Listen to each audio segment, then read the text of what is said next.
Okay, well, welcome everybody to this month's edition of the Fiduciary 15. I want to start our conversation today with a very brief background story before we get started. You're going to hear today from not only me, but also Kyle Bingham, our Managing Director of Financial Fitness for Life, who's played a big role in some of the information that we're going to talk about today. And I also want to highlight that, we customarily write about core fiduciary items in our monthly newsletters, and our corresponding webinars really get into things related to legislation, regulation, changes in the law like Secure 2.0. And the irony here today is that we switched to something relating to wellness. And this morning I sent a panicked note to Kyle where I said I wasn't sure if I would be out of a surgery that was blasting 3 kidney stones today. So I may have needed him to cover the entire webinar. So fortunately, things worked out pretty well, and Kyle and I are here together to walk through this information. But I think that's a message to me that I should return to more traditional fiduciary topics and let Kyle handle the wellness-related topics as we go forward. So without further ado, here's really the context that we want to share with everybody. And the idea here is that views have changed dramatically around financial wellness. And if you think about the fact that just over the last decade or so, the percentage of employers who have a strong sense of responsibility for their employees' financial wellness has changed significantly. It's moved from around 59% a decade ago to 85%. And stop and think about that just a little bit. This is not just employers who are saying, hey, we need to have a financial wellness plan in order to respond to demand from our people. But this is actually employers, when they think about the things that employers should be and need to be doing for their employees, they're saying we have a strong sense of responsibility for their financial wellness. And in fact, we are now working toward a spot where I think soon enough, we will find that a majority of American employers have a financial wellness program. Recent survey from JP Morgan Asset Management found that 43% of employers already have a program in place, and another 28% said we don't have one quite yet, but we're considering one. And so what we're going to see is maybe next year is the year we cross over 50% on the left number, maybe it's the year after that, but we're really working toward the point that that becomes more and more of an expectation from an employer perspective as you're out recruiting employees. And so I referenced earlier, Kyle Bingham, who's our Managing Director of Financial Fitness for Life. And Kyle works with a team within the Financial Fitness for Life offering that really has taken a great liking to trying to get as much data as possible relating to plan participants. We really want to know, what are they thinking? How are they feeling? What do they demand? What are they interested in? And Kyle, I think the centerpiece of our newsletter this month was this annual survey and the report that we gave. So I'm going to hand it over to you. I want you to talk just a little bit about the report and what you were looking for, and then I think we're going to work our way through some fundamental findings from that survey process. Excellent. Yeah, thank you, Matthew. This is a really important piece of the offering that we have here at Financial Fitness for Life, because we really want to be able to give plan participants or employees a voice. And what better way than really just going directly to them, directly to the source, and asking them questions and finding out more about what their current status is from a financial wellness standpoint, and also giving them an opportunity to be able to be candid and honest with us about some of the stress that they might be experiencing and some of those things that they need to be focusing on or working more on. And so today, what we want to do is share with you some of those key findings. And I think the first thing that we want to talk about today is just an understanding of an employee's level of financial stress. And you can see that right here. 72% of employees, they're either experiencing anywhere from moderate to extreme financial stress. And so this is a clear indicator that we have to figure out what it is that is going on and ways that we can help to reduce or minimize that stress. And so before we jump into some of those individual findings, let's talk for just a moment, and I'll kick it back to Matthew. Like, how is this stress actually impacting employees? Because I think that this is going to be a really important point here to acknowledge. Well, that's a great point, Kyle. You know, it's one thing for us to say that people experience stress, but as an employer and thinking about your employees, we want to be mindful of how that stress manifests itself, because that then helps us understand the degree to which that stress trickles down to impacting their performance as employees. So if we think about employees, we would like employees to have adequate sleep, right? We would love for them to be mentally healthy. We would love for them to be confident and feel a high sense of self-esteem. To the extent they're physically healthy, to the extent they have good relationships at home, those things contribute to having happier, healthier, more productive employees. And what we can see from this PwC survey is that actually that stress is causing significant impacts in each of those areas. So you're getting employees where, you know, roughly half of your people are saying, financial stress is getting me where I don't sleep enough, my mental health is suffering, my self-esteem is suffering, my physical health is suffering, and so are my relationships at home. And so, Kyle, as we think about working directly with people, it's really impactful to keep in mind exactly where those aspects are hitting them. So, you know, I appreciate that. And so as I think about that survey, Kyle, that y'all did the work on, you know, the first of those primary takeaways certainly is that a lot of American workers continue to suffer or experience significant financial stress. Why don't you tell us about the second kind of fundamental finding that you arrived at from that survey exercise?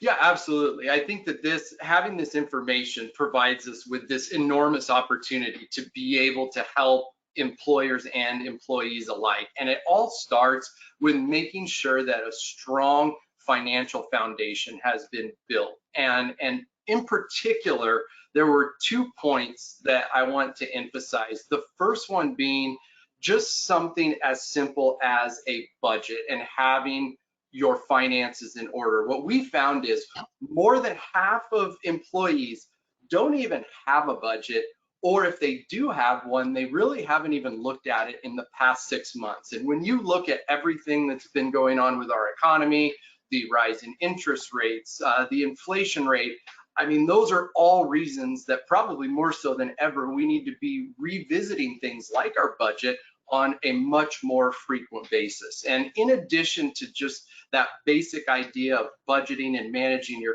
cash flow, what we also found was that most employees, they're not going to be able to cover an emergency expense if it's going to cost them more than $1,000. And as we all know, if you can't pay for something out of pocket with cash, what's going to happen? Well, now we know that that might be going onto a credit card, that we may be having to take out a loan for that.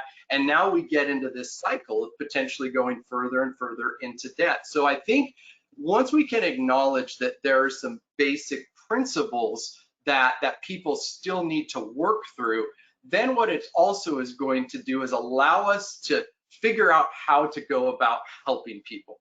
And I think the stat that really sticks out and what employees want probably more so than anything is to just sit down and talk to somebody.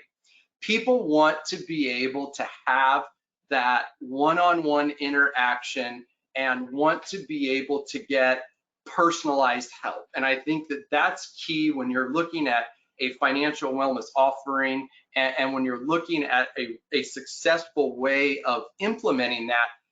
Give employees an opportunity to get the specific help that they need. And it doesn't stop with just looking at your retirement plan. For an example, retirement, it's important and it's a vital piece of your comprehensive financial plan. But what we also learned from this survey, people need a lot of help with a lot of other things, whether we're talking about investment basics, estate planning, debt management, budgeting, insurance. So when you're looking at the tools and resources that you're giving access to your employees, you want to make sure that you're giving them an opportunity to get that personalized help, but also giving them access to a variety of different topics outside of just retirement. You know, Kyle, this information really hit me and struck me as interesting because we opened up here with a discussion of the change in expectations around financial wellness over the last 10 years. And I would say this is another significant change over the last decade. If we were to go back 10 years and ask people about what types of education they expected in relation to their retirement plan, or really in relation to financial matters at all from their employer, do you think that 10 years ago employees were saying they thought they would get this type of information from their employer? Like when we look on the screen here in front of us, maybe retirement readiness, right? Like how much should I save? And maybe investing basics, like how should I invest? But gosh, Kyle, I mean, you've been doing this for a long time. Do you think people were asking for this type of information a decade ago? Definitely not. I think that the wellness landscape, the financial wellness landscape has changed, and we need to adapt, as a result of that. So Kyle, one of the things that I know when we work with employers and we're providing participant education and or financial wellness, we want to gather this type of data. And maybe if you could just put in a brief plug for how we would go about helping an employer to ask the types of questions. Frankly, what we're showing here is a rolled up compilation of data and information from a number of employers across the country. But I know you've got some thoughts on how we can do this just to help an employer learn a little bit more about its employee base. Yeah, absolutely. That this information, one of the things that it enables us to do is to then go back to the employer and actually put together a more customized education approach, because we now know what it is that those employees might be struggling with. And now we're going to build essentially a curriculum that's going to be based on those findings. And so, like you said, this is kind of wrapped up with a number of different employers, but we're going to do the same thing on an employer by employer basis. We're going to be able to share all of this data, and then we're going to provide essentially like an insight report that's going to be able to show you, here's what we found, here's what we recommend, here are the different resources that we think you should give your employees access to. And that's really when I think we start to see a significant reduction in that financial stress that people are experiencing, and they really start to feel more confident about their overall situation. Yeah, I appreciate that, Kyle. And I think where I want to wrap our conversation today is to address these three levels of perspective and then to give everybody some action items. So if you read the monthly newsletter, you probably noticed where we wrote that, it feels like every time we get into financial wellness matters, I find myself repeating all three of these levels of perspective. I find myself recognizing that employees, they do need help. And I believe that employers recognize that. And the employees, they want help now. They're saying, hey, I want help with this. Like, I am willing to acknowledge that I need assistance. I want that help. And then this is where we've seen the most significant change. More than 7 out of 10 participants, retirement plan participants, now say, I expect my employer to help with this. My employer should play a role. And here's what's interesting is that if we go back to the number in 2013, when less than 60% of employers felt that was a responsibility and obligation of theirs, back then an employer might say, well, gosh, I guess we'll give in on this because employees are demanding it. But I actually believe that we have very well aligned interests as we move forward. So is the notion of financial wellness a core traditional fiduciary responsibility, the way that prudent investment processes are and reasonable fees are? No, not directly. But as you think about your upcoming committee meetings, for example, here are the things that I'd like you to think about. Number one, talk about your wellness offering, if you have one in place or if you've been exploring one. And if you've been exploring it and haven't done it, say, why haven't we done it? It's time. We need to do this. Number two, if you're working with one of our advisors or our financial consultants, or if we've got a QPA advisor on here listening in, I would say, let's get the survey process going. Let's gather some data. It's really interesting, of course, to know like nationally what the data looks like, but is that as relevant to you as the data that we can get directly from your people? I think absolutely not. So that would be step two. And then step three, Join us for these upcoming webinars. You know, Kyle and our Financial Fitness for Life team are offering 16 webinars a year that are wellness related. 12 of those are fit for learning webinars that really speak to a current financial wellness topic.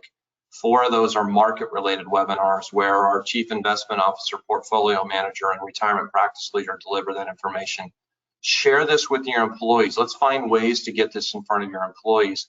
And then by virtue of you joining us today, that tells me you're interested in fiduciary topics. And I think what we're going to get back to in September is, again, a focus on probably some Secure 2.0 grab bag guidance and or some additional litigation development. So we'll get back into the core fiduciary topics, but this seemed like the right time to remind us all, we need financially well employees and we need you to help with that. So again, thank you, Kyle. Thanks for jumping in and being a huge part of this. I really appreciate the ability to work with you on this, and thank you to everybody who joined us. If we can help you with anything at all, just give us a call. We'd be happy to help. And with that said, we're going to sign off, and hope you all enjoy the rest of your day. Thanks, Kyle.